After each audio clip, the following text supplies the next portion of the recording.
कल जो है हमने जो है डिवोर्स किया था, that is by husband and wife and by mutual consent. Today हमें जो डिवोर्स का आगे का पोर्शन करना है, that is by judicial process. How the divorce in Muslim law is allowed by the judicial process. जो जुडिशियल प्रोसेस से जो है, that is by the two way, we can say that is one is lian and the second is fasq. Lian word सुना होगा, cruelty में भी आया होगा। लियान मीन्स जो न्याय प्रक्रिया द्वारा दो डिवोर्स, दो तरीके हैं, वो एक लियान है और एक फस्क है। लियान means that is false charge of adultery. Adultery का जो फॉल्स चार्ज वाइफ पे, हस्बैंड अगर अपनी पत्नी पे अडल्ट्री का फॉल्स चार्ज लगा देता है, तो it will give a ground to the wife that she will move to the court for the dissolution of marriage. मतलब अगर वो अडल्ट्री मीन्स जो व्यभिचार का जो उसके ऊपर आरोप है, अगर पति अपनी पत्नी पर व्यभिचार का आरोप लगा देता है, तो पत्नी को ये एक आधार मिल जाता है कि वो कोर्ट में जाकर अपने जो है मैरिज को डिसॉल्व करवा सके। इसमें आरोप लगने के बाद विवाह स्वतः मतलब अपने आप से जो है खत्म नहीं होता है, ये एक पत्नी को कानूनी अवसर देता। अब आप कहोगे कि मैम जी हाँ, जो था उसमें भी ऐसा ही था, वो ग्राउंड देता। उसमें हस्बैंड को कहा जाता है कि वो या तो प्रायश्चित करे या फिर वो जो है उसको तलाक दे दे। मतलब वहां पे हस्बैंड तलाक देता है, अगर नहीं देता है तो फिर वो जाती है। बाकी वहां पे एक हस्बैंड के पास ऑप्शन होता है कि वो अपनी पत्नी को तलाक दे दे। लियान में क्या, वो झूठा आरोप लगाता है, वो तलाक दे सकता है, परंतु अगर झूठा आरोप लगता है पत्नी को और लगता है कि वो कहता है कि जो बच्चे हैं वो उसके नहीं है, तो वाइफ के पास एक ग्राउंड बन जाता है। और ये इंडिया में भी है, ये जो फॉर्म ऑफ तलाक है ये इंडिया में भी है। झूठे आरोप लगने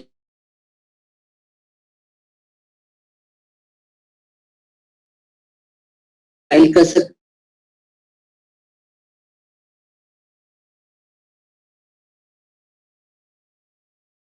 अब है कि ये जो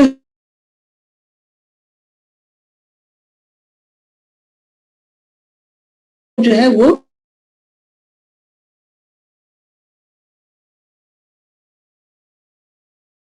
अपने आरोप को रिट्रैक्ट कर लेता है या वापस ले लेता है, तो कह सकते होंगे कि वो पहले अस्वीकार करे कि उसने आरोप जो लगाया था वो झूठा था, और वो जो झूठा आरोप है वो मुकदमे की सुनवाई से पहले, मतलब जो ट्रायल है, जो सूट है, जो मुकदमा है, उसकी ट्रायल से पहले वो आरोप को वापस ले ले, तो ये जो है डिवोर्स नहीं होगा। अदरवाइज एक बार वहां जाने के बाद, जुडिशियल प्रोसेस में घुसने के बाद जो है डिवोर्स हो जाएगा। दूसरा जो है दूसरा जो है फर्स्ट मीन्स जुडिशियल एनलमेंट या cancellation of marriage. Cancellation of marriage में जुडिशियल जो प्रोसेस है वो मैरिज एक्ट 1939 में, डिसोल्यूशन ऑफ मैरिज एक्ट 1939 आया था मुस्लिम्स के लिए। इससे पहले बस दो ही ग्राउंड थे, एक तो लियान था या फिर इम्पोर्टेंसी ऑफ हस्बैंड। अब इन दोनों को जो है dissolution of Muslim marriage act 1939 के अंतर्गत ले लिया गया है। तो 1939 जो एक्ट आया था उसके अंदर ये था कि उससे पहले मुस्लिम महिलाओं के पास कोई आधार नहीं था कि वो अपने मैरिज को डिसॉल्व करा सके, सिर्फ इन दो ग्राउंड के अलावा, इम्पोर्टेंसी ऑफ हस्बैंड और लियान के अलावा। बाकी वो at the mercy of the husband थी कि वो हस्बैंड चाहेंगे तो ही उसकी पत्नी को जो है वो डिवोर्स दे सकते थे, अन्यथा पत्नी को उनके साथ रहना पड़ता था और वो उसकी वजह से वो दूसरी शादी भी नहीं कर सकते थे। तो 1939 में एक्ट आए थे जिसमें 9 ग्राउंड्स दिए गए थे वाइफ को। there are 9 grounds provided to the wife so that she can move to the court and dissolve the marriage. These are 9 grounds, very important, and it depend upon the इसमें जो most important जो आपको याद रखना है वो है years. जो ईयर है उनको याद रखना है। मैं आपको बताऊंगी कि कितने कितने साल की बातें हैं। तो 9 ग्राउंड्स है। पहली बात है कि देयर आर 9 ग्राउंड। तो 9 ग्राम को हम 1 बाई ये सेक्शन 2 जो मैरिज एक्ट 1939 है उसके सेक्शन 2 में ये 9 ग्राम दिए गए हैं। तो सेक्शन 2 का फर्स्ट ग्राउंड सेक्शन 2 क्लॉज 1 हम लिखते हैं, उसमें है absence of husband.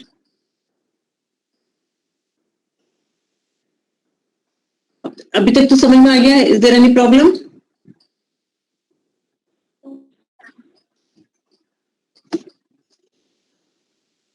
Then first है absence of husband. Absence of husband means when the whereabout of husband is not known for how many years? किसी व्यक्ति अगर वो लापता है और कितने सालों तक नहीं पता हो तो 4 years. 4 years.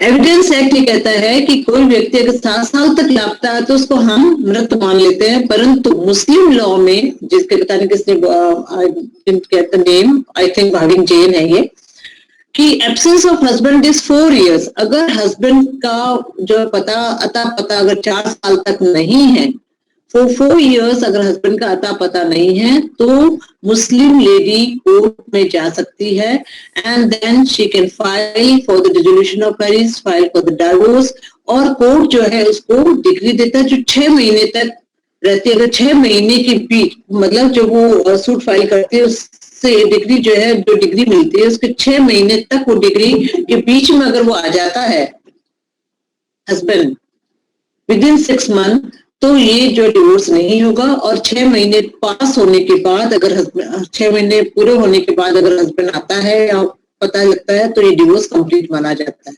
तो when whereabouts of husband is not known for 4 years, 4 साल तक हस्बैंड का कोई पता नहीं होता तो वाइफ कोर्ट में जाके डिवोर्स के लिए अप्लाई कर सकती है, और डिवोर्स के अप्लाई करने के बाद उसको कोर्ट डिग्री देता है। वो 6 महीने तक लिंगर ऑन रहती है कि 6 महीने तक वो वेट करता है हस्बैंड का, और हस्बैंड अगर नहीं आता है within 6 months then divorce is complete. Ma'am अगर हस्बैंड का कॉल आता है तो उस ड्यूरेशन में क्या होगा? वो भी ऐसे बीच में नहीं तो it means whereabout of husband is known ना। अगर हस्बैंड का कॉल आता है मींस हस्बैंड जिंदा है और वो आके ये कहे विद इन 6 months में वो आके कहे I am ready to perform my marital obligations और मैं आने को रेडी हूँ और मैं यहाँ हूँ, या तो हस्बैंड खुद बताए या हस्बैंड के कोई भी एजेंट जो हस्बैंड के रिश्तेदार हैं, हस्बैंड के नॉन हैं, अगर वो भी आके बताते हैं कि हस्बैंड जिंदा है तो भी मान लिया जाता है। हस्बैंड इज रेडी, अगर हस्बैंड तैयार है कि मैं आके अपने मैरिटल ऑब्लिगेशन परफॉर्म करने के लिए रेडी हूँ तो ये डिवोर्स नहीं होगा, अदरवाइज ये डिवोर्स हो जाता है। अगर किसी भी तरीके से हस्बैंड का वेयर अबाउट अगर पता चल जाता है किसी भी तरीके से तो डिवोर्स नहीं होगा। It means that husband whereabout is not known. अगर हमें नहीं पता है तो बात है, ठीक है। ओके। देन सेकंड ग्राउंड जो है failure to maintain. Failure to maintain means husband की ड्यूटी है वाइफ को मेंटेनेंस देना, और अगर वो मेंटेन नहीं कर पाता है वाइफ को फॉर 2 years, यहाँ इंपॉर्टेंट है 2 साल तक, अगर हस्बैंड 2 साल तक अपनी वाइफ को मेंटेन नहीं कर पाता है देन जो है वाइफ जो है डिवोर्स के लिए ये ग्राउंड है वाइफ का, वो डिवोर्स के लिए अप्लाई कर सकती है, she can get divorce. 2 years means maintenance for 2 years। अब यहाँ पे दो जो है व्यूज आते हैं जूरिस्ट के, वो ये कहते हैं कि 2 year तक मतलब क्या, 2 year यानी कब तक 2 year? सपोज करो हस्बैंड एंड वाइफ में अनबन हो गई और वो पति से अलग जाके रहने लग गई और हस्बैंड उसको मेंटेन नहीं कर रहा है, क्योंकि मुस्लिम लॉ में ये है, इस्लामिक लॉ में ये है कि हस्बैंड के साथ रहेगा तो मेंटेन करेगा, साथ रहेगी तो मेंटेन करेगा, अगर वो उससे अलग रहती है तो मेंटेन नहीं करेगा। बट यहाँ पे जो है 2 व्यू आए थे। एक केस था यूसुफ वर्सेस सोबरामा, जिसमें जस्टिस कृष्ण अय्यर ने, यूसुफ वर्सेस सोबरामा का केस था जिसमें कृष्ण अय्यर ने कहा था कि ये जो ग्राउंड है सेक्शन 2 क्लॉज 2 जो ये कहता है failure to maintain means failure to maintain without any reasonable cause कुछ हो ऐसा नहीं बोला गया, इसलिए बोला है, सिंपल ये बोला है कि फेलियर टू मेंटेन, अगर वो साथ रहती है या दूर रहती है इससे कोई फर्क नहीं पड़ता। हस्बैंड को 2 साल अगर वो मेंटेन नहीं करता तो ये ग्राउंड प्रोवाइड करता है। पर दूसरा व्यू कहते हैं कि नहीं, हस्बैंड अगर 2 साल तक प्रोवाइड मेंटेन नहीं कर पा रहा है पर वो एज पर मुस्लिम लॉ, मतलब वो उसके साथ रहती है और मेंटेन नहीं करता है तो माना जाएगा, अगर वो साथ नहीं रहती और मेंटेन नहीं करता है तो नहीं माना जाएगा। क्या दोनों व्यूज को जो है कोर्ट ने अलग अलग केसेस में देखा, अलग अलग केसेस में, पर मोटे तौर पे जो जस्टिस कृष्ण अय्यर का जो व्यू है तो समरमा सुप्रीम कोर्ट का डिसीजन था और इसमें कहा था कि नहीं, बस फेलियर टू मेंटेन, अगर हस्बैंड दोस्त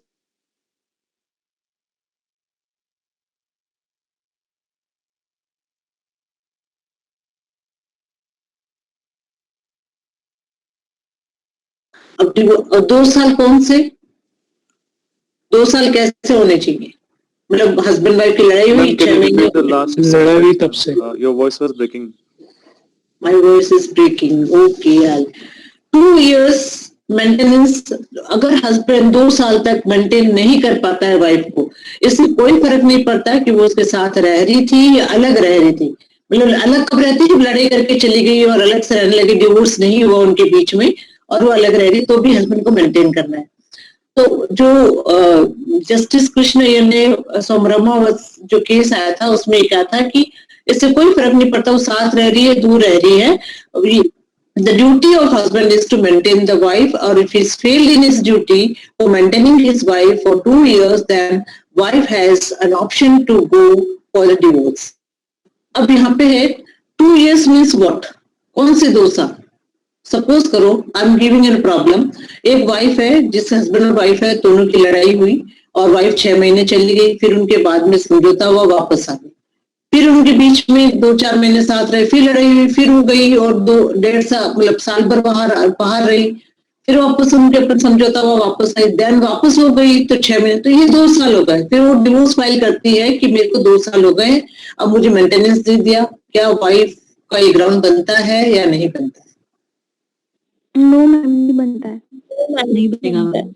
मैम कंटिन्यूसली 2 साल का सेपरेशन। एग्जैक्टली, तो continuous 2 years means continuously 2 years होना चाहिए, ब्रेक में 2 years नहीं होना चाहिए।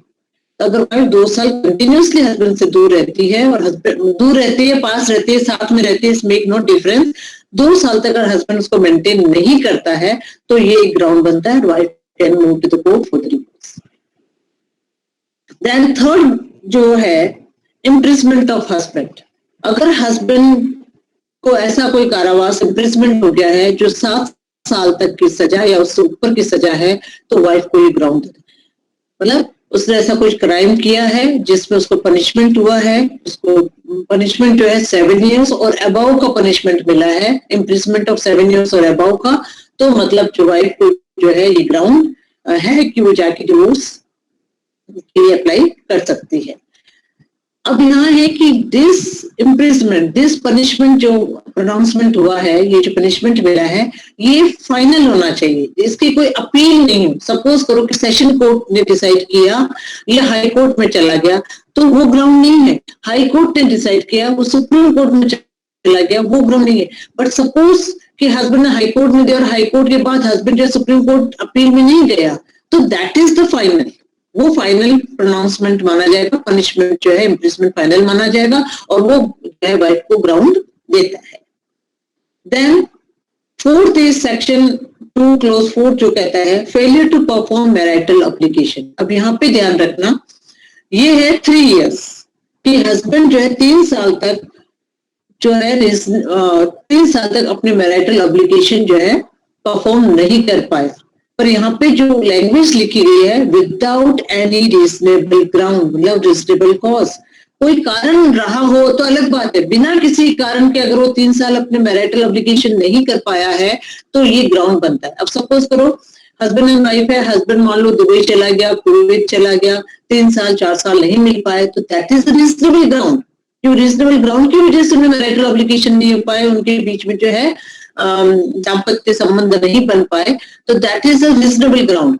जबकि हमने पहले मेंटेनेंस वाले में था वहां पे ऐसी कोई लाइन नहीं थी, तो इसका मतलब मेंटेनेंस उसको देना है, कोई ग्राउंड बनता नहीं। पर यहाँ पे जो है 3 साल 3 years प्लस रीजनेबल ग्राउंड, 3 साल तक वो मेंटेन नहीं कर पर कोई रीजनेबल ग्राउंड होना चाहिए कि 3 साल तक वो मैरिटल ऑब्लिगेशन परफॉर्म नहीं कर पाए। अगर वो कोई ग्राउंड नहीं था और तो भी वो रीजनेबल कोई ग्राउंड नहीं था और तो भी उसने अपनी पत्नी के साथ दाम्पत्य संबंध नहीं बनाए हैं, तो ये जो है ग्राउंड प्रोवाइड करता है वाइफ को कि वो जाके जो है डिवोर्स एप्लीकेशन फाइल कर सकती है.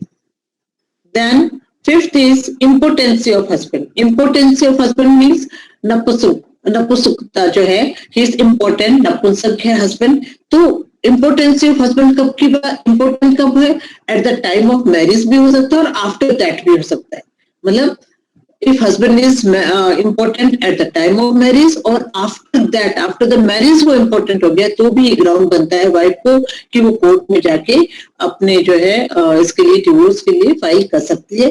परंतु एप्लीकेशन जब एप्लीकेशन जब आएगी वाइफ की तरफ से, तो वो कोर्ट जो है ऑर्डर करेगा और वो हस्बैंड को कहेगा कि वो जो है कोर्ट को सेटिस्फाई कर दे within a month, sorry within a year, 1 साल के अंदर कोर्ट को ये सेटिस्फाई कर दे कि वो इम्पोर्टेंट नहीं है, ही इज फिजिकली और मेडिकली फिट है, तो कोर्ट जो है डिग्री पास नहीं करेगी, नहीं तो वो डिग्री. इट मीन्स दैट आप जब एप्लीकेशन दे रही है वाइफ कोर्ट को, तो उसके 1 साल तक कोर्ट जो है टाइम देता है हस्बैंड को.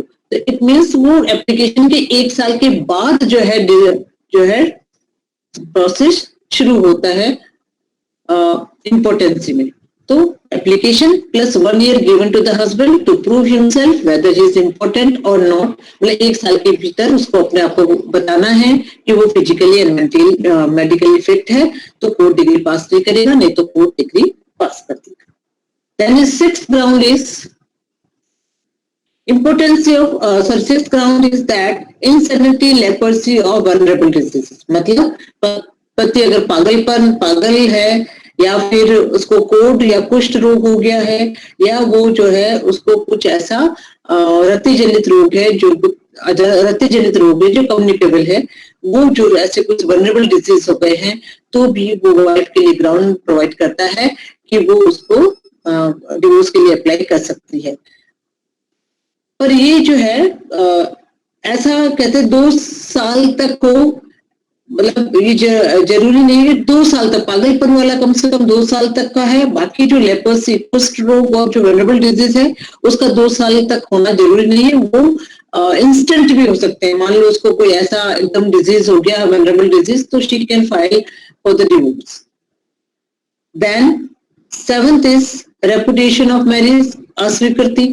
लड़की जो है कोर्ट में जाकर अगर किसी लड़की की एट द एज ऑफ मतलब बिलो द एज ऑफ 15 अगर उसकी शादी हो जाती है, रेपुटेशन या ऑप्शन ऑफ लिबर्टी में पढ़ा होगा आप लोगों ने कि अगर उसकी लड़की के मुस्लिम लेडी के, मुस्लिम जो गर्ल है या फीमेल है, उसके फादर ने या उसके रिश्तेदारों ने अगर शादी कर दी है 15 साल से कम उम्र की, तो वो एट द एज ऑफ 15 से लेकर 18 मतलब बिफोर 18 वो उस शादी को, उस मैरिज को रेपुटेट कर सकती है, उस शादी से अस्वीकार कर सकती है, उसको तोड़ सकती है. बट प्रोवाइडेड ये जरूरी है कि वो मैरिज कंज्यूमेट नहीं होनी चाहिए, वो जो शादी है पूर्ण अवस्था को प्राप्त नहीं होनी चाहिए. This is the provided condition. तो 15 साल से कम लड़की की अगर शादी हुई है तो वो अपनी शादी को तोड़वा सकती है at the age of before attaining the age of 18, but provided that marriage should not be consummated, there is no physical relation took place between them. Then 8th is cruelty of husband. Cruelty जो है one of the most important ground, वो हर उसमें जो है किसी भी इसमें divorce में जाओगे तो cruelty ग्राउंड होता ही होता है.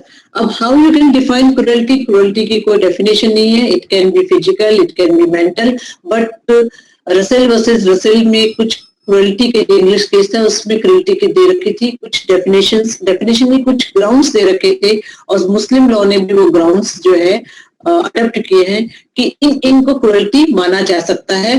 बाकी क्रुएल्टी डिपेंड करती है हर व्यक्ति के अपने अलग अलग स्तर पर. किसी के लिए वो क्रुएल्टी हो सकती है, किसी के लिए वो क्रुएल्टी नहीं हो सकती. फिजिकल अब्यूज क्रुएल्टी कई जगह बहुत ज्यादा अब्यूज है तो ठीक है, पर छोटा मोटा अब्यूज कई जगह क्रुएल्टी नहीं मानी जाती, पर कई जगह क्रुएल्टी मानी जा सकती है. तो इट डिपेंड वहां पे सर्कमस्टांसेस के बेसिस पे. और मेंटल क्रुएल्टी जो कई जो स्ट्रॉन्ग होते हैं वो मेंटली उनके लिए क्रुएल्टी नहीं, पर कोई इमोशनल होने उनके लिए मेंटली अगर छोटा सा भी है तो क्रुएल्टी की डेफिनेशन में। तो ये कैसे है वो सर्कमस्टेंसेस के बेसिस पे कोर्ट डिसाइड करता है on the basis of the evidences. But there are some cruelties defined in this. तो हम वो क्रुएल्टीज कि पहली है कि habitually assault her and make her life miserable by bad manner, bad conduct. वो मतलब उसको जो है पीटता रहता हो या ऐसा आचरण करता हो जिससे उसका जीवन जो है दैन्य बन जाता है। वो चाहे शारीरिक दुर्व्यवहार भी हो सकता है और मानसिक दुर्व्यवहार भी हो सकता है। एक केस है आसमा बाई वर्सेस उमर महमूद, जिसमें पत्नी जो है 12 साल तक कुछ उनके बीच में डिस्प्यूट हो गया था। वाइफ जो है 12 इयर्स तक अपने हस्बैंड से अलग रही थी, फिर उसने डिवोर्स पिटीशन फाइल की थी, हस्बैंड उसको डिवोर्स नहीं दे रहा था, तो कोर्ट सिर्फ बेसिस ऑफ क्रुएल्टी के बेसिस पे फाइल की थी। तो कोर्ट ने कहा, हस्बैंड ने कहा कि ये क्या क्रुएल्टी हुई, वो तो मेरे साथ मुझसे जो है 12 साल से अलग रही थी। तो कोर्ट ने कहा नहीं, आपने उसकी लाइफ जो है मिजरेबल बना, अपने तलाक दे रहे हो और वो जो है 12 साल से अलग रह के ना वो दूसरी जगह शादी करता है, तो इट उस अमाउंट्स पे cruelty that you are leave, उसको जो है आपने अलूफ छोड़ दिया, उसका जो है भरण पोषण में तो नहीं, पर उसमें इसको क्रुएल्टी के आधार पर जो है इसको डिवोर्स मिल गया। दूसरी क्रुएल्टी ये भी हो सकती है कि अगर हस्बैंड किसी इल रेप्यूट वुमेन के साथ एसोसिएट करता है, कुछ ऐसे अनैतिक जीवन जीता है, कुख्यात औरतों के साथ रहता हो, गंदी औरतों के साथ रहता है, लीड्स एन इमोरल लाइफ, तो वो भी जो है क्रुएल्टी केस में आएगी। और वो खुद तो जीता ही जीता है इमोरल लाइफ, वो अपनी वाइफ को भी फोर्स करता है कि वो इमोरल लाइफ जिए, तो ऐसे अगर वो करता है तो वो भी क्रुएल्टी के डेफिनेशन में आएगी। अगर हस्बैंड अपनी वाइफ की जो प्रॉपर्टी है उसको भी डिस्पोज खुद कर देता है, उससे पूछता नहीं है, उसकी प्रॉपर्टी को वो डिस्पोज और ट्रांजैक्शन कर देता है, तो वो भी जो है क्रुएल्टी की डेफिनेशन में कोर्ट ने माना है।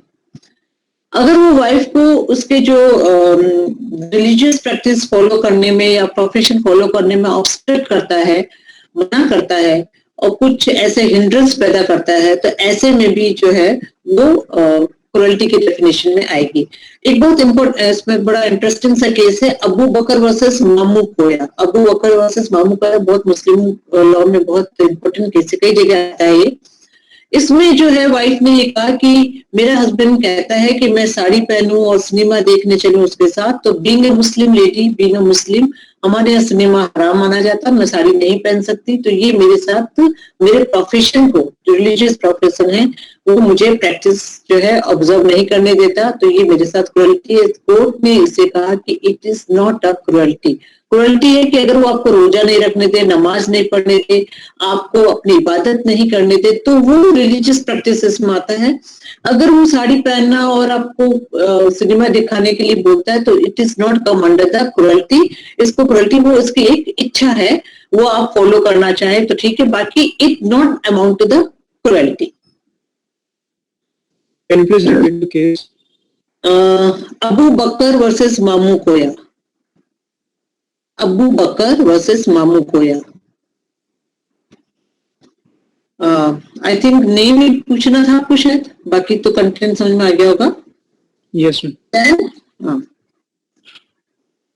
if suppose अगर इसके if husband has more than 5 wives, अगर उसके more than 4 wives, अगर इसके if has more than 1, अगर उसके 4 बीबियां हैं, 2 है, 3 है, जो भी है 4 तक बीबियां हैं, अगर एक से ज्यादा है, तो ऐसे में क्या है कि वो अगर एक बीवी के साथ बहुत अच्छे से रहता है, दूसरी के साथ अच्छे से नहीं रहता है, तो this is also amount to an cruelty. मतलब ये है, इस्लाम में एक आ गया, अगर आप एक या एक से ज्यादा औरतों से शादी करते हो, मतलब अप टू 4 अगर आप शादी करते हो, तो चारों वाइफ्स को जो है आपको बराबर इक्वल ट्रीटमेंट देना है। अगर आपने उनके साथ इक्वली ट्रीट नहीं किया है, that is also amount to the cruelty.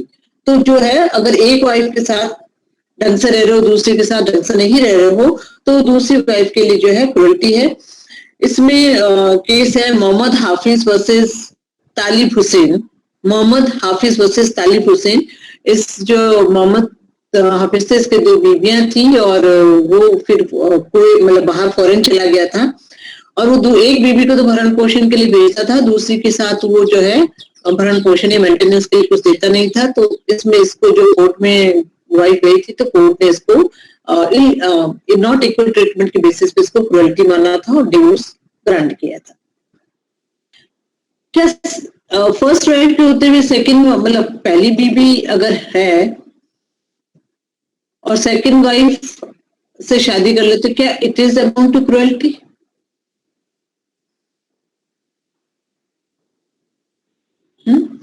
अगर आदमी की पहली, यस बेटा, ma'am can you please repeat? Ma'am Muslim law में तो ये लीगल है आई थिंक 4, क्योंकि मैम हाँ इनके मैम, अंदर इसमें तो चार 4 वाइफ्स शादी हो सकती है ना? चार शादी कर सकते हैं, तो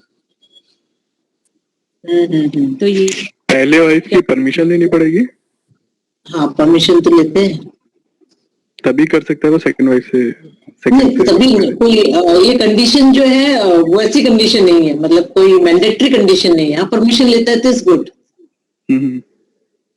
but there is a case Itwari versus Asghari, हालांकि इसमें दूसरे फैक्टर भी हैं, बट इतावरी वर्सेस अस्करी, देखिए इतावरी वर्सेस अस्करी, इसमें जो है वाइफ जो है इतावरी जो वाइफ थी वो अपने हस्बैंड से लड़ाई करके अलग चली गई, फिर बाद में उसने जो है वो जो वाइफ थी दूसरी, मतलब हस्बैंड से लड़ाई करे, फिर वाइफ हस्बैंड ने जो है दूसरी शादी कर ली, दूसरी शादी के साथ फिर जो पहली वाइफ जो इतावरी थी इसने मेंटेनेंस के लिए केस डाला कि मुझे मेंटेनेंस दिया जाए, तो हस्बैंड ने जो है रेस्ट्रिक्शन ऑफ कॉन्जुगल राइट का केस डाला कि मेरे साथ आके रहना शुरू कर दे, तो वाइफ ने फिर कहा कि नहीं ये दूसरी शादी कर चुका है और ये मेरे लिए क्रुएल्टी से मिस्टेक, मतलब मुझे बताया नहीं, मेरे साथ जो है ढंग से बिहेव नहीं करा, मुझे मेंटेनेंस नहीं दिया, तो it is amount to cruelty. तो कोर्ट में ये कहा कि जो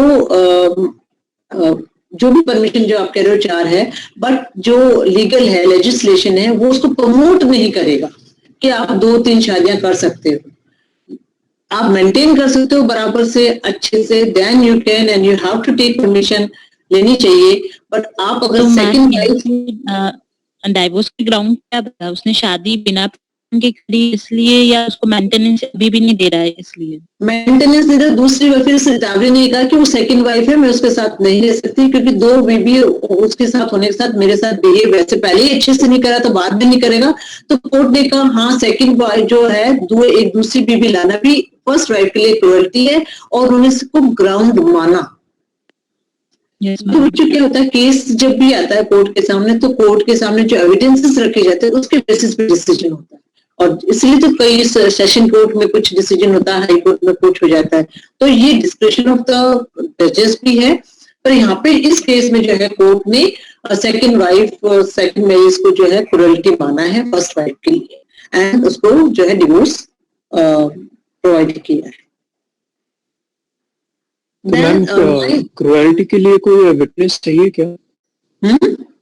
नहीं विटनेस नहीं होता, विटनेस नहीं, एविडेंसेस चाहिए आपको। जैसे अपने यहाँ पे 498 में विटनेस क्या होता है, एविडेंसेस। विटनेस तो आप मान लो करो कमरे में एक हस्बैंड जो अपनी बीवी को बहुत पीटता हो, तो एविडेंसेस होते हैं कि उसके जो स्कार्स आए हुए हैं, उसके जो ब्रूजेस हैं जो उसके लगे हुए हैं, नीले पड़ी हुई है, वो होता है। विटनेस जरूरी है, एविडेंसेस जरूर चाहिए होते हैं। देखो कोई भी केस बिना एविडेंस के, कोई भी कोर्ट में कोई भी केस बिना एविडेंस के डिसाइड नहीं होता। ऐसे थोड़ी मैं जाके कह दूं मेरे साथ ये हो रहा है, नो, ठीक है। तो मैम जैसे बिहेवियर को तो कैसे कोई जस्टिफाई करेगा कि उसका बिहेवियर रॉन्ग है उसके टुवर्ड्स? बिहेवियर एविडेंसेस, जैसे रॉन्ग बिहेवियर कैसे जस्टिफाई, जैसे उसका एविडेंसेस होंगे, कोई किसी ने देखा होगा। विटनेस मतलब मैं जैसे आप टू विटनेस कह रहे हो ऐसा नहीं, मैं उसको एविडेंस में लूंगी। हाँ मतलब उसके साथ उसको भूखा रखा होगा, उसने खाना नहीं दिया होगा, उसके कपड़े फटे हाल होंगे, उसको पैसे चाहिए होंगे तो पैसे नहीं दिए होंगे। दीज आर द कंडक्ट, उसके बेसिस पे। ओके। बाकी थर्ड ईयर में जो एविडेंस एक्ट पढ़ोगे, then you will come to know कि how you prove the evidence and disprove the evidence. Then the last ground जो है इसका सेक्शन 2 का क्लोज 9 है, grounds of dissolution recognised by Muslim law. तो 8 है, ये नंबर है कि वो सारे ग्राउंड जो मुस्लिम लॉ ने रिकॉग्नाइज कर रखे हैं वो भी मुस्लिम्स जो है, मुस्लिम लेडी को ग्राउंड का ग्राउंड है डिवोर्स के लिए, वो भी तलाक के आधार बनते हैं। कौन से ग्राउंड, जैसे इला जिहार मैंने बताया था, वो कंपेयर मतलब हस्बैंड करके फिर वो ग्राउंड देता है इला में, वो कसम खा लेता है, फिर वो कोर्ट में जाके जिहार कंपैरिजन करता है अपनी बीवी के साथ, अपनी मदर और सिस्टर्स के साथ। तलाक तफवीज जो रेगुलेशन है, खुला, मुबारक, एंड लियान, ये जितने भी ग्राउंड्स मुस्लिम लॉ में दे रखे हैं वो भी ग्राउंड है मुस्लिम वुमेन उन बेसिस पे भी जो है तलाक ले सकती है। तो this is all, it is one of the most important question, बार बार पूछा जाता है। Discuss the divorce by Muslim law, how can Muslim law or Muslim women can also give a divorce, discuss. तो उसमें अगर मुस्लिम वुमेन का, अगर डायरेक्ट मुस्लिम वुमेन का डिवोर्स का पूछा जाए तो आपको तलाक तफवीज भी बताना है और ये भी बताना है, ठीक है। तलाक तफवीज के बाद ये 9 ग्राउंड, और या फिर आपको सीधा डायरेक्ट जो है discuss the dissolution of Muslim marriage act 1939 या discuss the ground provided to the Muslim marriage as per the act, तो उसमें आपको सिर्फ मुस्लिम मैरिज के ये जो है 9 ग्राउंड आपको डिस्कस करने हैं। तो डिवोर्स फिर लीगल इफेक्ट्स आएंगे। लीगल इफेक्ट में आप डिवोर्स के जो लीगल इफेक्ट आपको पता ही है, डिवोर्स के क्या लीगल इफेक्ट होंगे कि फर्स्ट है लेडी के लिए कि हेलो, हाँ साक्षी मैम, हाँ आपने कुछ बोला, कुछ पूछा क्या? नहीं मैम। ओके, तो जो मेन क्वेश्चन जो तलाक में बनते हैं, डिवोर्स में जो बनते हैं, पहला divorce by male, divorce by Muslim male, by female, और ये जो जुडिशियल प्रोसेस से जो डिवोर्स है ये मतलब एक्ट का, ये 3 क्वेश्चन ही मोटे मोटे तौर पे बनते हैं, और साथ में टैग क्वेश्चंस बन जाते हैं, लीगल इफेक्ट ऑफ डिवोर्स या arbitrary power of the man, ठीक है, ये टैग क्वेश्चन है। बाकी मोटे तौर पे 3 क्वेश्चंस बनते हैं। तो लीगल इफेक्ट ऑफ डिवोर्स में है कि ऑब्लिगेशन टू परफॉर्म द इद्दत, कि ये वाइफ के ऊपर ऑब्लिगेशन होता है कि डिवोर्स होने के बाद वो इद्दत को फॉलो करे। डॉवर बिकम पेबल, डॉवर को देना कंपलसरी हो जाता है, उसको देना ही देना है। अगर मैरिज कंज्यूमेटेड नहीं होती, डॉवर को जो है स्पेसिफाइड डॉवर और प्रॉपर अगर कंज्यूमेट हुई है तो पूरा का पूरा डॉवर देना है। Then right to conduct another, दूसरी जो है दूसरी शादी कर सकते हैं दोनों ही, मतलब हस्बैंड वाइफ दोनों, हस्बैंड तो कर ही सकता है, फिर वाइफ को भी अधिकार हो जाता है कि जैसे डिवोर्स हो तो वो दूसरी शादी कर सकती है। और म्यूचुअल राइट ऑफ इनहेरिटेंस जो होता है, एक दूसरे को जो उत्तराधिकार का अधिकार होता है, इनहेरिटेंस का, सक्सेशन का जो अधिकार होता है वो खत्म हो जाता है यहाँ पे। एंड और अब जो है दोनों के बीच में कोहैबिटेशन, मान लो हस्बैंड एंड वाइफ के बीच में जो कोहैबिटेशन है, जो डिवोर्स हो चुका है जिन हस्बैंड वाइफ के, वापस जो उनके बीच में कोहैबिटेशन अनलॉफुल होता है। इसके लिए बहुत इंपॉर्टेंट केस था राशिद अहमद वर्सेस अनीशा खातून, राशिद अहमद वर्सेस अनीशा खातून में, कि इसमें ट्रिपल तलाक में तलाक को बिद्दत से तलाक करके जो है दोनों हस्बैंड वाइफ ने डिवोर्स ले लिया था। फिर बाद में उनमें सेटलमेंट हो गया और दोनों वापस as an husband and wife रहने लग गए थे, और उनके फिर बच्चे हुए। जब प्रॉपर्टी का मैटर या डिस्प्यूट हुआ तो पता हुआ कि जो उनके बच्चे हैं वो इलीगल बच्चे हैं, क्योंकि जो डिवोर्स होने के बाद उनका हलाला प्रोसेस नहीं हुआ था और उन्होंने वापस रहा। तो डिवोर्स होने के बाद अगर वापस जो कोहैबिटेशन होता है वो अनलॉफुल होता है, बच्चे इलीगल होते हैं। एंड मेंटेनेंस जो है इफेक्ट में नेक्स्ट है मेंटेनेंस सिर्फ इद्दत पीरियड तक दिया जाता है, उसके बाद जो है मेंटेनेंस नहीं दिया जाता। तो these are the legal effects of the divorce. एक छोटा सा टॉपिक और है जो बहुत इंपॉर्टेंट है और कई बार आता है आपके, that is acknowledgement. Yes ma'am, ये तलाक फटाफट 3 तलाक है या तलाक क्या तलाक?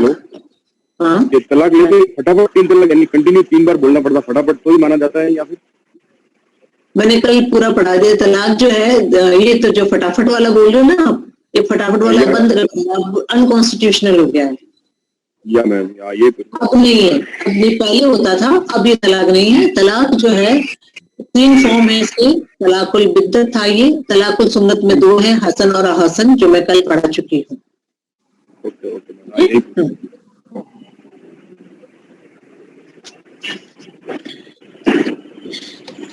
तो आज जो है सबसे एक इम्पोर्टेंट से छोटा सा टॉपिक है, छोटा है बट बहुत बार आता है।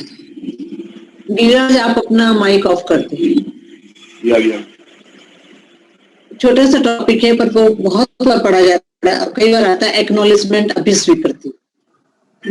थोड़ा सा अब आउटडेटेड है क्योंकि अब हम इतने एडवांस हो गए, इस टॉपिक का इतना यहाँ रहा नहीं, बट क्योंकि अभी तक मुस्लिम लॉ कॉडिफाइड नहीं है तो we have to do it, otherwise अब जो है इसका कंसेप्ट अब इतना नहीं रहा है। पेरेंटिस, हम सब जानते हैं पेरेंटिस क्या होता है। पेरेंटिस या हम कहें जनकता या पेरेंटिस, हिंदी में कहते हैं जनकता। पेरेंटिस इसका मतलब होता है कि मदर और फादर के साथ रिलेशनशिप, चाइल्ड का मदर और फादर के साथ जो माँ बाप के साथ जो संबंध है उसे जनकता या पेरेंटिस कहते हैं। पेरेंटिस दो तरीके से होता है, मैटरनिटी एंड पैटर्निटी।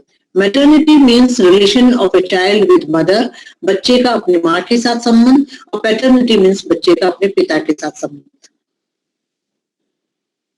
माँ के साथ संबंध और पिता के साथ संबंध जो है मुस्लिम लॉ में बहुत इंपॉर्टेंट है कि कोई भी बच्चा जो है अपनी मदर के साथ संबंधित रहेगा, वो चाहे लेजिटिमेट चाइल्ड हो चाहे इनलेजिटिमेट चाइल्ड हो। ये ध्यान रखना, लेजिटिमेट मतलब जायज बच्चा या नाजायज बच्चा, दोनों का संबंध जो है अपनी माता के साथ हमेशा रहता है, और वो कोई भी बच्चा हो वो अपनी माता की संपत्ति में से जो है इनहेरिटेंस करता है, उत्तराधिकार प्राप्त करता है, नाजायज और जायज बच्चा। बट शिया में जो नाजायज बच्चा है उसके ना माँ होती है ना पिता होता है, उसको जो है वो नलिस में होता है, मतलब उसका वो किसी की संपत्ति को उत्तराधिकार नहीं करता। ये थोड़ा सा है, बट अब जो भी है, शिया में इलेजिटिमेट चाइल्ड के ना मदर फादर दोनों से कोई रिलेशन नहीं होता, but in Sunnis illegitimate child has relation with his mother. ठीक है, मैटरनिटी का कंसेप्ट समझ आ गया कि माँ का अपने बच्चे के साथ संबंध, चाहे बच्चा जायज हो या नाजायज हो। बट शिया में जो है नाजायज बच्चे का अपनी माता के साथ संबंध नहीं होता, इट मीन्स वो अपनी माता से जो है संपत्ति का उत्तराधिकार नहीं करेगा। पैटर्निटी तभी होगी जब बच्चा जो है वैलिड या इरेगुलर मैरिज का से ऑफस्प्रिंग हो या उससे पैदा हुआ। या मैरिज जायज थी, मैरिज वैलिड थी, सही थी, मैरिज इरेगुलर थी और नियमित थी, तो उन रेगुलर और वैलिड मैरिज के से जो बच्चा प्रोक्रिएट होता है वो बच्चा जो है जायज बच्चा होगा, और उसी के साथ पिता का संबंध होगा, और उसी से जो है पिता से वही बच्चा अपने पिता की संपत्ति में से इनहेरिट करेगा। तो इट मीन्स इलेजिटिमेट चाइल्ड सिर्फ अपनी माता की संपत्ति को इनहेरिट करता है, अपनी माता की संपत्ति को लेता है, पिता की संपत्ति में से उसका कोई अधिकार, पिता की संपत्ति में उसका कोई अधिकार नहीं होता। Got it? हाँ, सुन्नी लॉ में। शिया में तो इलेजिटिमेट चाइल्ड को कोई अधिकार ही नहीं है, वो इस इलेजिटिमेसी को मानते ही नहीं है। अच्छा, इलेजिटिमेट चाइल्ड कौन सा हुआ? जो शादी से उत्पन्न, जो मतलब जो वॉइड मैरिज से हुआ हो, ठीक है ना, जो वॉइड मैरिज से होता है वो इलेजिटिमेट चाइल्ड होगा, या जहां शादी नहीं हुई है बच्चा वो तो इलेजिटिमेट चाइल्ड है। देखो, उस जो सोसाइटी थी उसको रेगुलेट करने के लिए एक फॉर्मूला था, और इसलिए शायद शादी जो है बहुत इंपॉर्टेंट इंस्टीट्यूशन आज तक रहा है। अब अलग बात है कि आज नए कंसेप्ट में हम लिव इन रिलेशनशिप जैसी बातें आ गई और उसके कॉन्सिक्वेंसेस भी आप देख रहे हैं। एनीवे, ये अभी कभी हम डिस्कस करेंगे जब क्लास में होंगे अगली बार, कभी भी नेक्स्ट टाइम। देन अब यहाँ पे दो कंसेप्ट और आते हैं। आई थिंक ये हो गया parentage, maternity and paternity concept clear हो गया।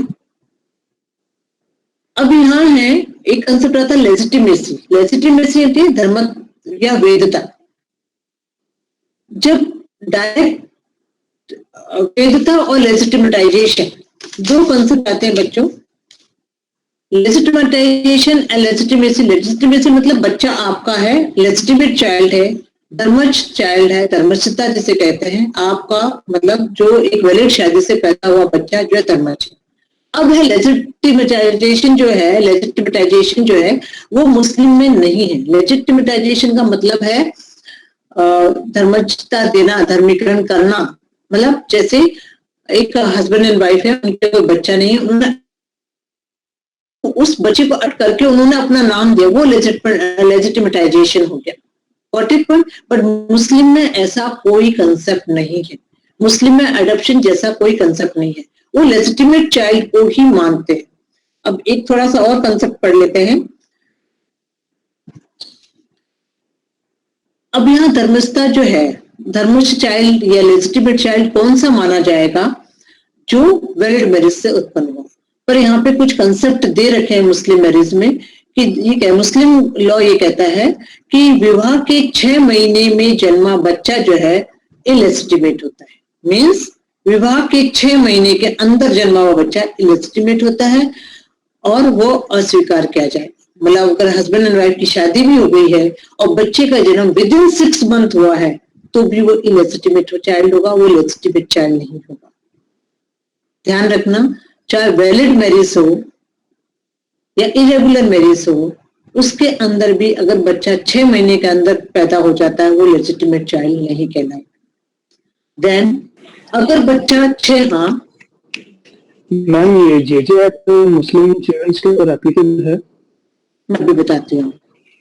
लेकिन ये भी अगर फादर एक्नॉलेज करते तो वो हो सकता है जी में एक्नॉलेज में बता, वो एक्नॉलेज एक्चुअली मैं एक्नॉलेजमेंट ही पढ़ा रही हूँ बेटा वो, पर मैं आपको पहले कंसेप्ट वो बताऊं तो सही, बेसिक चीजें, उसके बाद आपको एक्नॉलेजमेंट समझ में आएगा। ठीक है ना? तो आप एक पहला कंसेप्ट है कि अगर वैलिड मैरिज है, कुछ भी है, 6 महीने के अंदर बच्चा पैदा होता है तो इलेजिटिमेट बच्चा कहलाएगा। देन सेकंड कंसेप्ट ये कहता है कि 6 महीने बाद अगर बच्चा पैदा होता है, शादी के 6 महीने बाद अगर बच्चा पैदा होता है तो वो लेजिटिमेट चाइल्ड होता है जब तक कि उसका पिता उसको अस्वीकार ना कर दे। अगर पिता उसको अस्वीकार कर देता है कि no he is not my child, then it is another thing. Otherwise जो शादी के 6 महीने बाद में जो बच्चा पैदा होता है वो जो है लेजिटिमेट चाइल्ड। ये बहुत पहले का कंसेप्ट है, देखो 7 मंथ बोल्ड चाइल्ड होते हैं इसलिए ये कंसेप्ट है। देन थर्ड जो है, अब ये बहुत ही इररिलेवेंट है बट हमें पढ़ना है क्योंकि बहुत अजीब सी बात है। अगर बच्चा विवाह समाप्त, मतलब मैरिज डिसॉल्व हो गई हो, सपोज करो कि मैरिज का डिसोल्यूशन हो गया, वैलिड मैरिज थी पर मैरिज डिसॉल्व हो गई और मैरिज डिसॉल्व होने के 10 महीने बाद अगर बच्चा पैदा होता है शियाज में तो वो वैलिड चाइल्ड है। अगर बच्चा मैरिज डिसॉल्व होने के 2 साल बाद पैदा होता है तो हनाफी सुन्नीज में वो वैलिड चाइल्ड है। अगर विवाह समाप्त होने के 4 साल बाद भी अगर बच्चा पैदा हुआ सफी और मलिकी में वो वैलिड चाइल्ड है। इसका कंसेप्ट क्या रहा होगा मुझे नहीं पता, बट ये जो वैलिड चाइल्ड माने गए हैं। ठीक है, तो ये लेजिटिमेट है। जो 6 महीने के अंदर पैदा हुआ लेजिटिमेट है, 6 महीने के बाद पैदा हुआ वो लेजिटिमेट है, और ये जो है मैरिज डिसॉल्व होने के 10 महीने बाद, 2 साल बाद और 4 साल बाद जो पैदा हुआ है वो लेजिटिमेट चाइल्ड है। ये लेजिटिमेसी मुस्लिम लॉ बताती है। अब इंडियन एविडेंस एक्ट जो है वो लेजिटिमेसी की बात कर रहा था, उसके अनुसार लेजिटिमेट चाइल्ड कौन सा होगा? इंडियन एविडेंस एक्ट 1872 के सेक्शन 112 112 सेक्शन 112 जो है इंडियन एविडेंस एक्ट का, वो ये कहता है, वो 2 ही चीजें बताता है। वो कहता है अगर कोई बच्चा ड्यूरिंग मैरिज हुआ हो, मतलब मैरिज हो गई हो और मैरिज कंटिन्यू, ड्यूरिंग मैरिज विवाह हो रहा वो नहीं करे, मतलब मैरिज हो गई और मैरिज होने के बाद आपके सब्सिस्टेंस ऑफ मैरिज जो है, जो मैरिज चल रही है उसके दौरान कभी भी हुआ हो, मतलब बच्चा जो है विवाह के दौरान उत्पन्न संतान लेजिटिमेट होती है। समझाती हूँ अभी। और सेकंड जो कंसेप्ट ये कहता है, सेक्शन 112 कहता है कि विवाह विक्टिम यानी डिसोल्यूशन ऑफ मैरिज के 280 दिन में जन्मा जो बच्चा होता है, 280 डेज जो है, 280 डेज के डिसोल्यूशन ऑफ मैरिज के 280 दिन के बीच में भीतर जो बच्चा पैदा होता है वो लेजिटिमेट चाइल्ड है। तो मीन्स विवाह के दौरान पहला कंसेप्ट कहता है कि ड्यूरिंग मैरिज अगर बच्चा होता है, इट मीन्स आपकी शादी हुई है, शादी के चाहे 4 दिन बाद बच्चा पैदा हुआ हो, चाहे 6 महीने बाद पैदा हुआ, 5 महीने बाद या 7 महीने बाद या 10 महीने बाद, मतलब कभी भी बच्चा अगर आपका पैदा होता है आफ्टर आपकी मैरिज हो गई, उसके बाद वो जब बच्चा पैदा वो लेजिटिमेट चाइल्ड कहलाएगा as per Indian evidence act. Second जो है ये कहता है कि डिसोल्यूशन ऑफ मैरिज जो है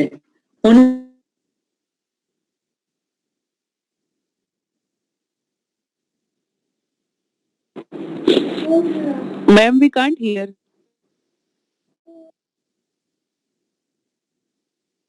हेलो।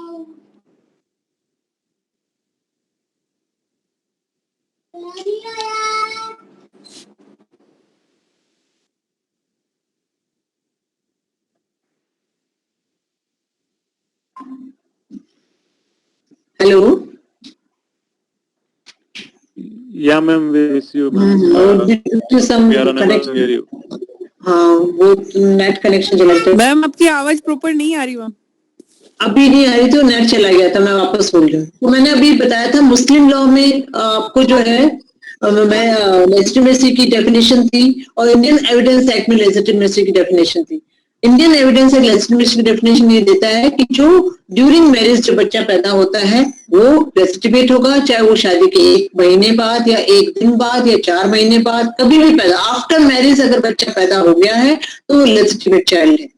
और विवाह डिसोल्यूशन ऑफ मैरिज में 280 डेज के बाद डिसॉल्व होने के बाद 280 डेज के भीतर पैदा हो गया है तो वो लेजिटिमेट चाइल्ड है।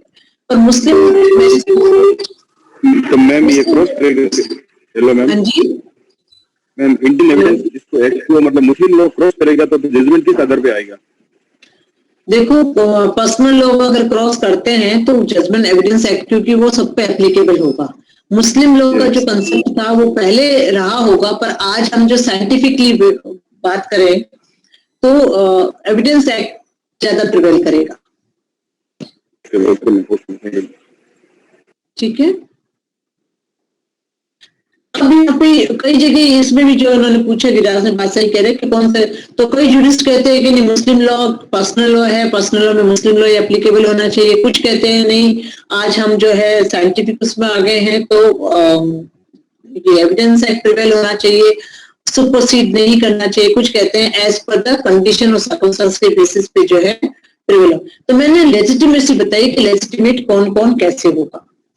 अब है एक्नॉलेजमेंट की बात है। अब हमने बात की कि मुस्लिम लॉ ये कहता है कि बच्चा अगर मदर फादर की शादी होने के बाद भी अगर 6 महीने के भीतर पैदा हो जाता तो इलेजिटिमेट चाइल्ड होगा। तो एक्नॉलेजमेंट एक ऐसा, क्योंकि अडॉप्शन नहीं है बच्चे का और बच्चे को कोई माँ बाप रख रहा है। देखो इसको बहुत थोड़ा सा टिकलिश है, थोड़ा ट्रिकी है, थोड़ा सा समझना आप इसको कि मुस्लिम लॉ में अडॉप्शन नहीं है और लेजिटिमेसी की भाषा हमने पढ़ ली है। अब एक्नॉलेज जो है, क्योंकि मुस्लिम में मैरिज जो है उसमें सेरेमनी नहीं होती, इतनी सब है नहीं। एक तो मेजर जने हैं, 2 जने हैं जो आपस में विटनेस की एब्सेंस में भी निकाह कर सकते हैं। ठीक है। तो ऐसे में जरूरी नहीं है कि वो कई बार जो है लोगों को पता चले कि उन्होंने विवाह किया है या नहीं किया है, तो उनके जो है बच्चे हो जाते हैं। और वो बच्चे जो हैं उनको अगर मदर फादर एक्नॉलेज करते हैं, मदर नहीं फादर अगर एक्नॉलेज करता है उस बच्चे को एज हिज ओन चाइल्ड, तो वो बच्चा जो है उसका बच्चा माना जाएगा, उस फादर का बच्चा माना जाएगा।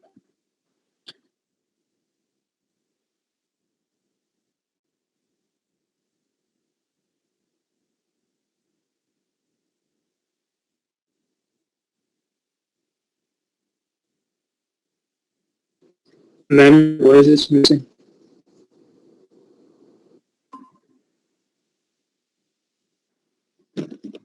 हेलो।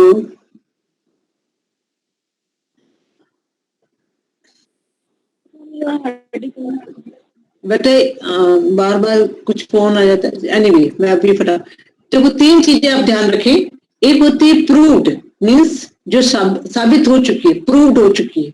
एक होती है डिस्प्रूव्ड, जो कि डिस्प्रूव हो चुकी है, और मतलब जो है डिस्प्रूव हो चुकी है, वो ना साबित हो चुकी है कि भाई ये नहीं होगा। एक है ये प्रूव्ड है, ये होगा।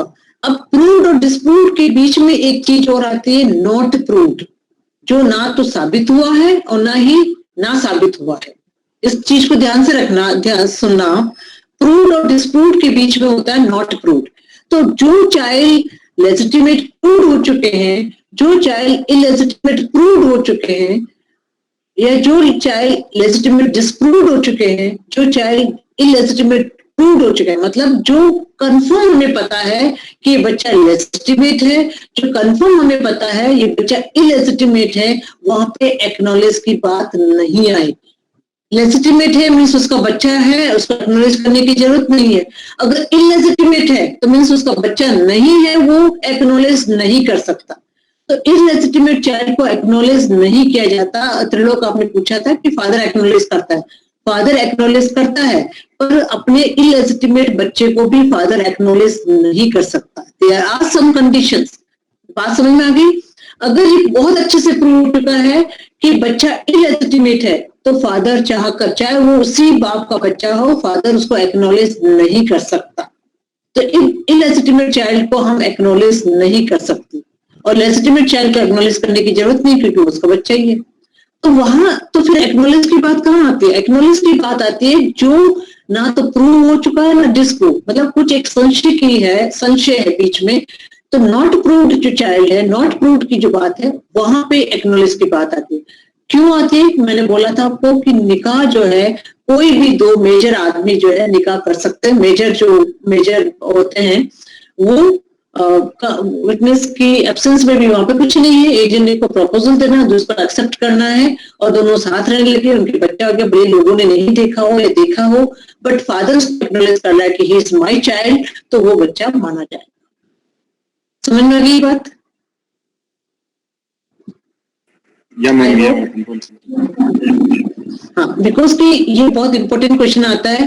राइट द डिस्कस और explain the condition of acknowledgement. तो एक्नॉलेजमेंट की अब समझ में एक्नॉलेजमेंट किसको करना है?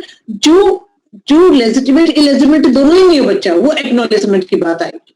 तो अब एक्नॉलेजमेंट में क्या होना चाहिए कि एक्नॉलेजमेंट जो कर रहा है फादर, वो कॉम्पिटेंट होना चाहिए, वो मेजर होना चाहिए, वो स्वस्थ साउंड माइंड होना चाहिए। तो वही जो कॉम्पिटेंट है वो एक्नॉलेज करेगा अपने बच्चे को। सेकंड कंडीशन है कि पैटर्निटी अननोन होनी चाहिए, पैटर्निटी प्रूव्ड या डिसप्रूव्ड नहीं होनी चाहिए। मतलब जो capable of being not proved, जिसको हम प्रूव नहीं कर सकते, पैटर्निटी डिसप्रूव या प्रूव्ड नहीं, नॉट प्रूव्ड होनी चाहिए, उसी को वो एक्नॉलेज करेगा। तीसरी कंडीशन है कि जो एक्नॉलेज करेगा फादर, वो अपनी लेजिटिमेसी उसको कंफर्म करना चाहता है। वो कहता है कि हाँ ये मेरा बच्चा है। कैसे कंफर्म करेगा? शादी ब्याह में उसको साथ रखेगा, अपने घर में उसको बच्चे की तरह पालेगा, उसको उसका लालन पालन पूरे बच्चों की तरह करेगा, उसको स्कूल, मतलब जो भी एक बाप अपने बच्चे के लिए करता है उसको जो है उस तरह से पालेगा, तो वो एक्नॉलेजमेंट कहलाएगा। तीसरा, एक्नॉलेज जो कर रहा है फादर, वो कम से कम 12.5 साल, जिस बच्चे को एक्नॉलेज करा उसे 12.5 साल कम से कम बड़ा होना चाहिए। फोर्थ कंडीशन है ये कि जो एक्नॉलेज कर रहा है फादर, वो अपने बच्चे से 12.5 साल बड़ा होना चाहिए। पांचवी कंडीशन है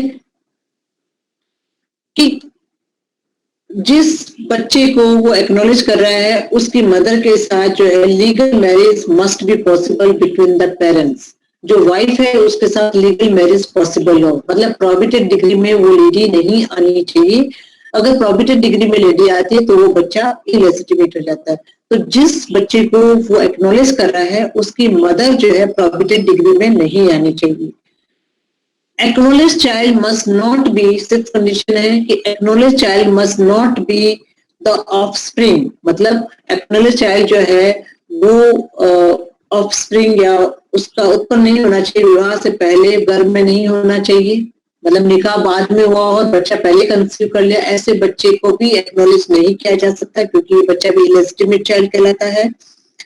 किसी दूसरे आदमी का बच्चा नहीं होना चाहिए, क्योंकि जब मदर किसी बच्चे को अगर वो कैरी करते तो वो भी नहीं होना चाहिए। वॉइड मैरिज का बच्चा नहीं, कुल मिला के ये इलेजिटिमेट चाइल्ड नहीं होना चाहिए। Then seventh condition is कि acknowledged child should not be the child of another।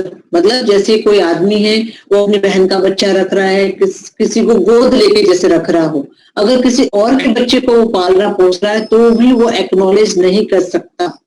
बच्चा उसका खुद का होना चाहिए, पर पैटर्निटी किसी और को नहीं पता। देखो माँ बाप को तो पैटर्निटी पता होती ही है, टू बी वेरी फ्रैंक। और ये एक कंसेप्ट सोसाइटी में लाए कि अगर ये बिल्कुल प्रूव है वो किसी और के बच्चे को लेके आ रहा है और पाल रहा है तो वो उसको एक्नॉलेज नहीं करेगा, वो उसका बच्चा नहीं माना जा सकता। एक्नॉलेज, जिस बच्चे को एक्नॉलेज कर रहा है वो बच्चा उसके एक्नॉलेजमेंट को रेपुडिएट ना करे, उसको अस्वीकार ना करे। देन लास्ट जो कंडीशन है एक्नॉलेज जो है, जिसको एक्नॉलेज कर रहा है उसको ये पता होना चाहिए, उसको ये ध्यान होना चाहिए कि जिस बच्चे को वो एक्नॉलेज कर रहा है वो उसका खुद के शरीर का बच्चा है, उसका खुद का पुत्र है, वो पालन पोषण दूसरे के बच्चे को नहीं कर रहा है।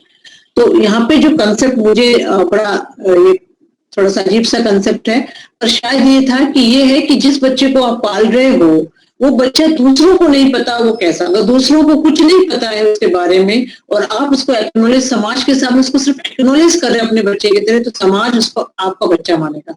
पर अगर समाज को पता है कि वो इलेजिटिमेट चाइल्ड है, आपका बच्चा नहीं है, तो आप उसको एक्नॉलेज नहीं कर सकते। ये एक्नॉलेजमेंट की 8-9 कंडीशंस हैं जो कि बहुत बार पूछी जाती है, अगर आप एक बार नहीं पूछी गई तो it is one of the most important question जो आता है। I hope I made it clear. या मैम चलो कंसेप्ट बस देखो, एक्नॉलेजमेंट क्या होता है वो पढ़ना। लेजिटिमेशन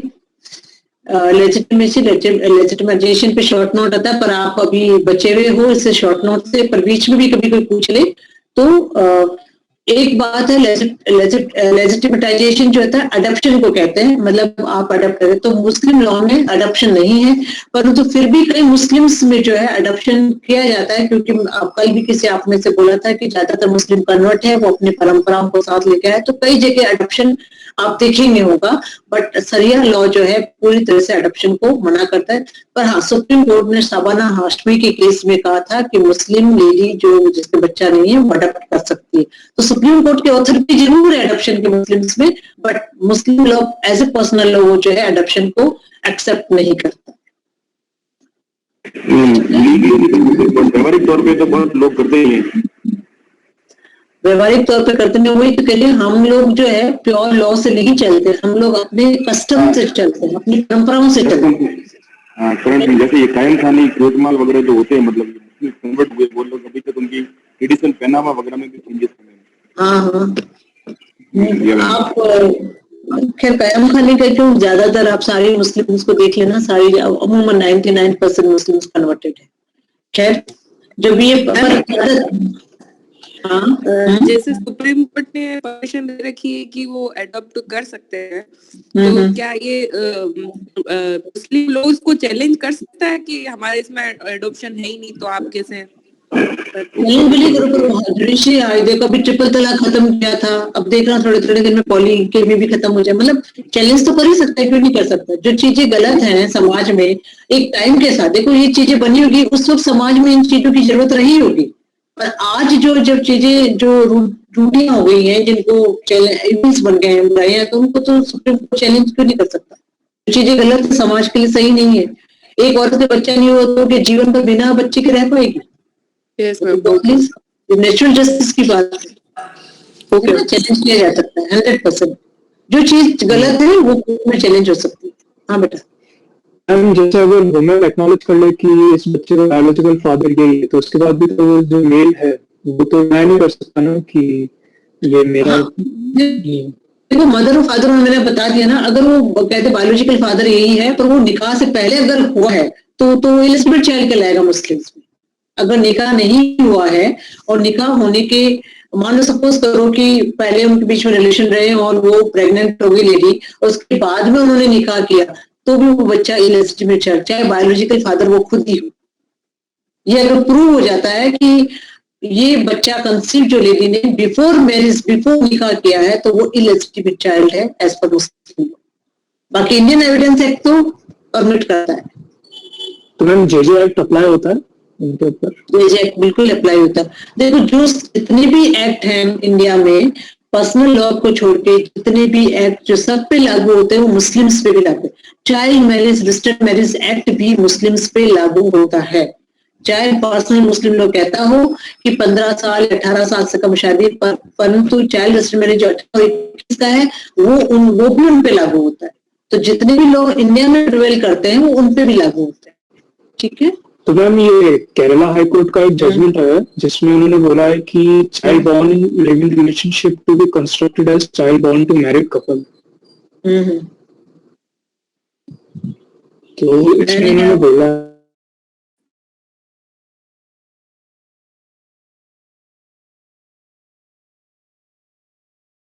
मुस्लिम लोग पढ़ रहे हैं, मुझे कंसेप्ट बताने हैं अपने को यहाँ पे। ओके।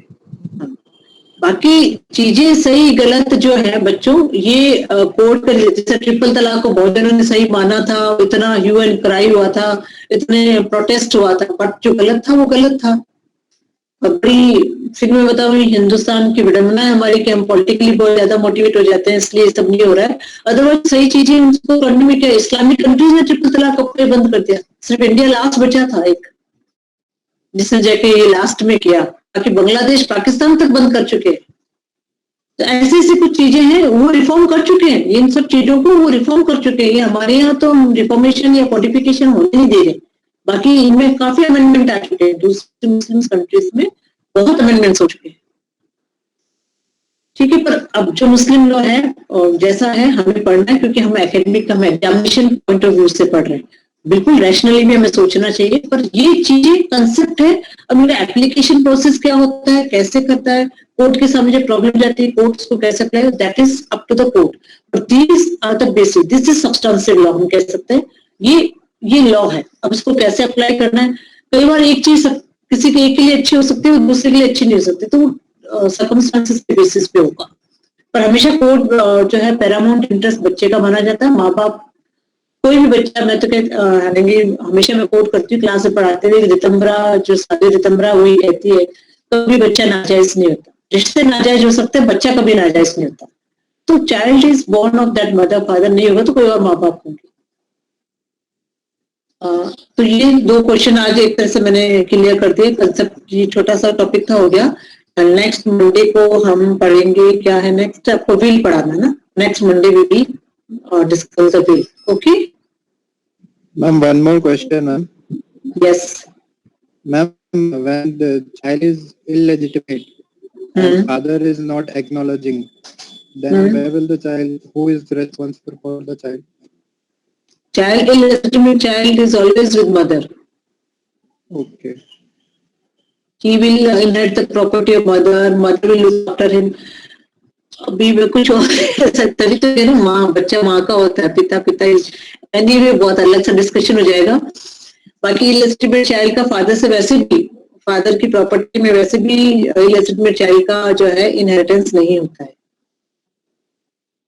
ठीक है। बट शियाज जो है इलेजिटिमेट कंसेप्ट को ही नहीं मानते। देखो ये मैं बता रही हूँ, उस वक्त जो चीज रही होगी बच्चों, वो एक सोसाइटी का हिस्सा रहा होगा, एक इंस्टीट्यूशन रहा होगा, मैरिज की सैंक्टिटी को रखने के लिए एक इंस्टीट्यूशन बनाया गया था। पर जैसे जैसे टाइम पास हो, जैसे जैसे टाइम आगे बढ़ रहा है, हमें भी चेंज, सोसाइटी चेंज हो रही है, वैसे हमें लॉज और सब चीजें चेंज करनी चाहिए। बच्चे की तो कोई गलती नहीं है ना, बच्चा अगर दुनिया में आ गया तो इसको कौन रखेगा, माँ या बाप में से दोनों ही रखेंगे। तो Yes, ma'am. Okay. चलो, okay. Good day, and we will meet on Monday with Will. Take care.